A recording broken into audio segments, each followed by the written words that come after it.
नमस्कार दोस्तों, आप सबों का स्वागत है। बिहार बोर्ड मैट्रिक परीक्षा के लिए हिंदी का अति महत्वपूर्ण ऑब्जेक्टिव प्रश्न। दोस्तों, यह सभी प्रश्न पूछे गए हैं और पूछे जाएंगे। बिल्कुल ऐसे ही प्रश्न हर बार पूछे गए हैं और हर साल पूछे जाते हैं। तो देखिए, पहला प्रश्न है आपका कि विष के दांत कहानी का प्रमुख पात्र कौन है। यानी विष के दांत का जो मुख्य कहानी में व्यक्ति था वह कौन था।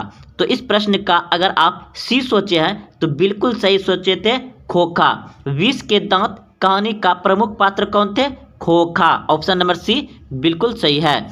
अगला प्रश्न है, झोपड़ी और महल की लड़ाई में अक्सर कौन जीतते हैं? तो ऑप्शन नंबर ए बिल्कुल सही है, महल वाले ही जीतेंगे। महल वाले जीतते हैं झोपड़ी और महल की लड़ाई में। तो चलते अगले प्रश्न की ओर।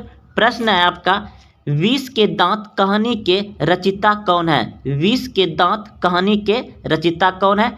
तो आप सभी बिल्कुल सही सोच रहे हैं। ऑप्शन नंबर बी बिल्कुल सही है, ननिल बिलोचन शर्मा।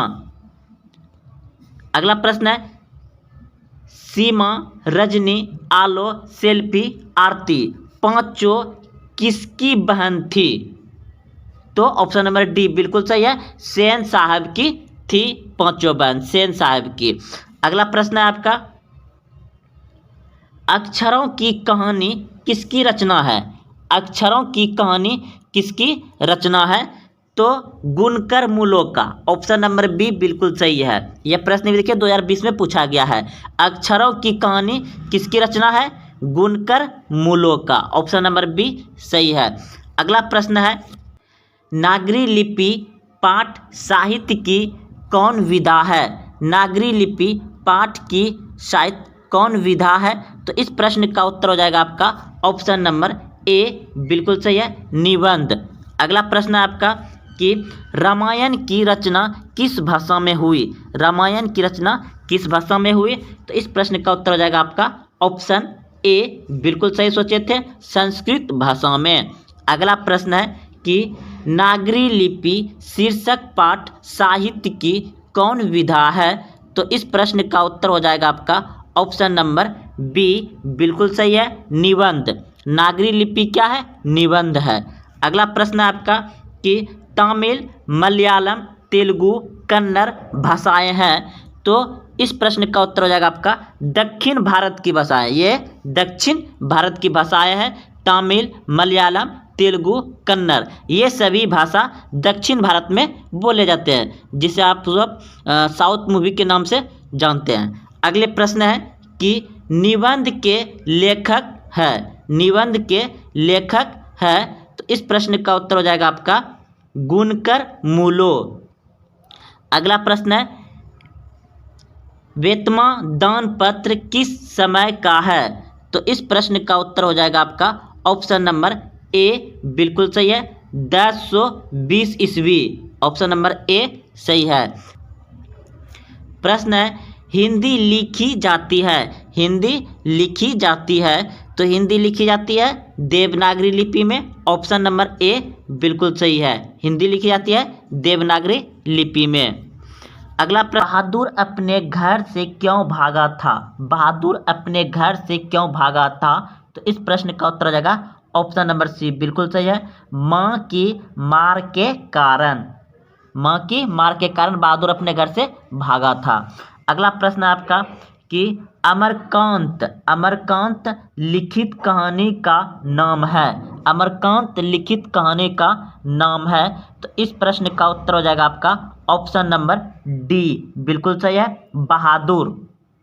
अगला प्रश्न है, बहादुर का बाप कहाँ मारा गया था? बहादुर का बाप कहाँ मारा गया था?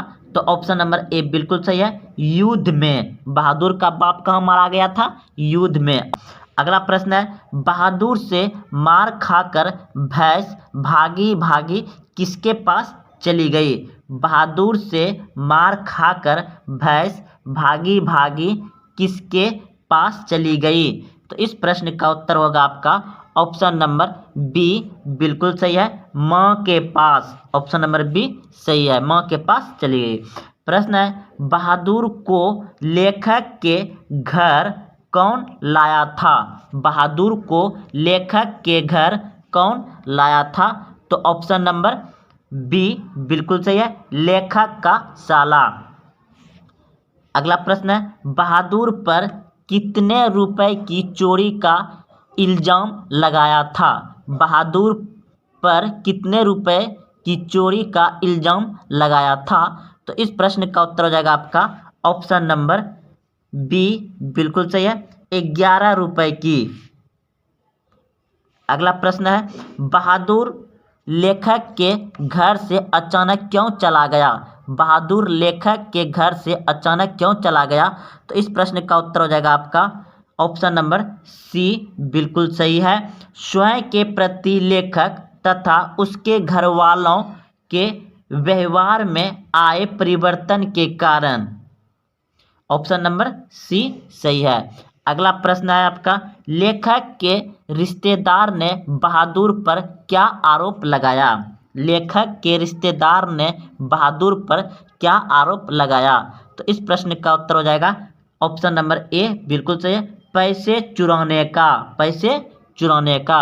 अगला प्रश्न है, बहादुर का पूरा नाम क्या है? बहादुर का पूरा नाम क्या है? तो ऑप्शन नंबर ए बिल्कुल सही है, दिल बहादुर। दिल बहादुर, बहादुर का नाम पूरा नाम क्या था? दिल बहादुर। अगला प्रश्न है, कहानी है, कहानी है। तो इस प्रश्न का उत्तर हो जाएगा आपका ऑप्शन नंबर बी बिल्कुल सही है, बहादुर। कहानी है बहादुर। और हिंदी के शतक कथाकार अमरकांत का जन्म कब और कहाँ हुआ? तो अमरकांत का जन्म कहाँ और कब हुआ? तो इस प्रश्न का उत्तर हो जाएगा आपका ऑप्शन नंबर सी बिल्कुल सही है, 1925 में नगारा बलिया उत्तर प्रदेश। प्रश्न है, वानर सेना नामक एक बाल उपन्यास किसने लिखा है? वानर सेना नामक एक बाल उपन्यास किसने लिखा है? तो इस प्रश्न का उत्तर हो जाएगा आपका ऑप्शन नंबर डी बिल्कुल सही है, अमरकांत ने लिखा है। प्रश्न है आपका, नाखून क्यों बढ़ते हैं? नाखून क्यों बढ़ते हैं हिंदी की कौन विधा है? तो इस प्रश्न का उत्तर हो जाएगा आपका ऑप्शन नंबर ए बिल्कुल सही है, ललित निबंध है। नाखून क्यों बढ़ते हैं? ललित निबंध है, ललित निबंध है, ललित निबंध है। नाखून क्यों बढ़ते हैं? नाखून क्यों बढ़ते हैं? अगला प्रश्न है, हजारी प्रसाद द्विवेदी द्वारा रचिता पाठ है।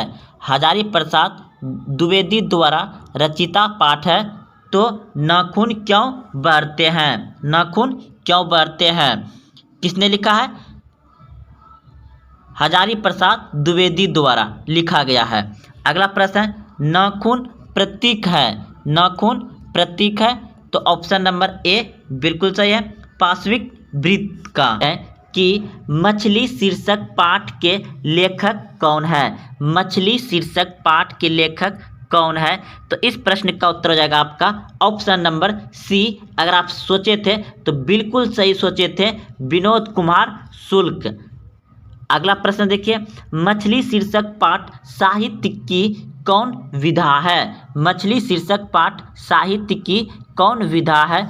तो इस प्रश्न का उत्तर हो जाएगा आपका ऑप्शन नंबर बी बिल्कुल सही है, कहानी है। मछली शीर्षक पाठ क्या है? कहानी है। अगला प्रश्न है, मछली लेकर कौन भाग गया था? मछली लेकर कौन भाग गया था? तो इस प्रश्न का उत्तर हो जाएगा आपका ऑप्शन नंबर बी बिल्कुल सही है, शांतु। अगला प्रश्न है, मछली शीर्षक कहानी में दीदी के प्रेमी का क्या नाम था? तो इस प्रश्न का उत्तर हो जाएगा आपका ऑप्शन नंबर ए बिल्कुल सही है, शांतु। अगला प्रश्न है, मछली के लिए मसाला कौन पीस रही थी? मछली के लिए मसाला कौन पीस रही थी? तो माँ। ऑप्शन नंबर डी सही है। विनोद कुमार शुक्ल किस कृषि विश्वविद्यालय में एसोसिएट प्रोफेसर थे? तो इस प्रश्न का उत्तर हो जाएगा आपका ऑप्शन नंबर सी बिल्कुल सही है कि विनोद कुमार शुक्ल इंदिरा गांधी विश्वविद्यालय के प्रोफेसर थे। अगला प्रश्न है, पेड़ पर कमरा किसकी रचना है? पेड़ पर कमरा किसकी रचना है? तो विनोद कुमार शुक्ल की रचना है पेड़ पर कमरा। अगला प्रश्न है, मछली कहानी में किस वर्ग का चित्रण है? मछली कहानी में किस वर्ग का चित्रण है? तो इस प्रश्न का उत्तर हो जाएगा आपका ऑप्शन नंबर सी, बिल्कुल सही है, निम्न मध्य वर्गीय परिवार, निम्न मध्य वर्गीय परिवार। अगला प्रश्न है, लेखक को मछली खाने से किसने मना किया? लेखक को मछली खाने से किसने मना किया? तो इस प्रश्न का उत्तर हो जाएगा आपका ऑप्शन नंबर बी, बिल्कुल सही है, माँ ने। अगला प्रश्न है, लेखक के घर में मछली कौन खाता था? लेखक के घर में मछली कौन खाता था? तो इस प्रश्न का उत्तर हो जाएगा आपका ऑप्शन नंबर बी, बिल्कुल सही है, पिता। प्रश्न है, लेखक अपने पिता से क्या मांगना चाहता था? लेखक अपने पिता से क्या मांगना चाहता था? मछली। ऑप्शन नंबर डी सही है। अगला प्रश्न है, विनोद कुमार शुक्ल का जन्म कब हुआ था? विनोद कुमार शुक्ल का जन्म कब हुआ था? तो इस प्रश्न का उत्तर हो जाएगा आपका ऑप्शन नंबर डी, बिल्कुल सही है, 1 जनवरी 1937। अगला प्रश्न है आपका, विनोद कुमार शुक्ल को साहित्य अकादमी पुरस्कार किस वर्ष मिला? विनोद कुमार शुक्ल को साहित्य अकादमी पुरस्कार किस वर्ष मिला? तो 1990 में। ऑप्शन नंबर ए बिल्कुल सही है। अगला प्रश्न है, खरीदे गए मछली में कितनी मछली जिंदा थी? खरीदे गए मछली में कितनी मछली जिंदा थी? तो इस प्रश्न का उत्तर हो जाएगा आपका ऑप्शन नंबर बी, बिल्कुल सही है, 2। अगला प्रश्न है, पिताजी किससे नाराज थे? पिताजी किससे नाराज थे? तो इस प्रश्न का उत्तर हो जाएगा आपका ऑप्शन नंबर डी, बिल्कुल सही है, नरेन। अगला प्रश्न है, बाजार से कितनी मछलियाँ खरीदी गई थी? बाजार से कितनी मछलियाँ खरीदी गई थी? तो इस प्रश्न का उत्तर हो जाएगा आपका ऑप्शन नंबर सी, बिल्कुल सही है, 3। अगला प्रश्न है, कहानी संग्रह महाविद्यालय से पाठ्य पुस्तक में ली गई कहानी कौन सी है? तो इस प्रश्न का उत्तर हो जाएगा आपका ऑप्शन नंबर डी, बिल्कुल सही है, मछली। शांतु किस कहानी का पात्र है? शांतु किस कहानी का पात्र है? तो मछली। ऑप्शन नंबर डी बिल्कुल सही है। प्रश्न है, मछली कौन काटता है? मछली कौन काटता है? तो इस प्रश्न का उत्तर हो जाएगा आपका ऑप्शन, तो इस प्रश्न का उत्तर हो जाएगा आपका ऑप्शन नंबर सी, बिल्कुल सही है, भांगू।